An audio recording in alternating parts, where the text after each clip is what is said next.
ప్రస్తుతం జీ తెలుగులో మేఘ సందేశం సీరియల్ రాత్రి 7:30 PM స్లాట్లో ప్రసారం చేస్తున్నారు. ఈ సీరియల్ మంచి స్టోరీ లైన్తో ట్విస్ట్లతో సీరియల్ కొనసాగుతుంది.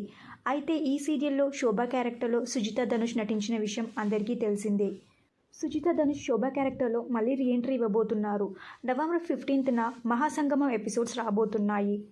మహాసంగమం ఎపిసోడ్స్లో నిండు నూరేళ్ల సావాసం ఇంకా మేఘ సందేశం ఈ 2 సీరియల్స్లో నటిస్తున్న నటీనటులు కలిసి నటించబోతున్నారు. అయితే శోభ క్యారెక్టర్ని ఈ సీరియల్లో చంపేసినట్టు చూపించారు. శోభ క్యారెక్టర్ ఓన్లీ మహాసంగమం ఎపిసోడ్లోనే మనకు కనిపించబోతున్నారు. నిండు నూరేళ్ల సాహసం మరియు మేఘ సందేశం సీరియల్ మహా ఎపిసోడ్స్ 1 గంట పాటు తెలుగు ఆడియన్స్ని అలరించబోతున్నాయి. అంటే 7 PM నుండి 8 PM వరకు ఈ ఎపిసోడ్ రాబోతున్నాయి. ఈ మహాసంగమం ఇంట్రెస్టింగ్ ఎపిసోడ్స్ మిస్ అవ్వకుండా రేపు టీవీలో చూడండి. ఇలాంటి మరిన్ని సీరియల్స్ లేటెస్ట్ అప్డేట్ కోసం డ్రీమ్ తెలుగు ఫ్యాక్ట్ ఛానల్ని సబ్స్క్రైబ్ చేసుకొని పక్కనున్న బెల్ ఐకాన్ని యాక్టివేట్ చేయండి. Thank you for watching.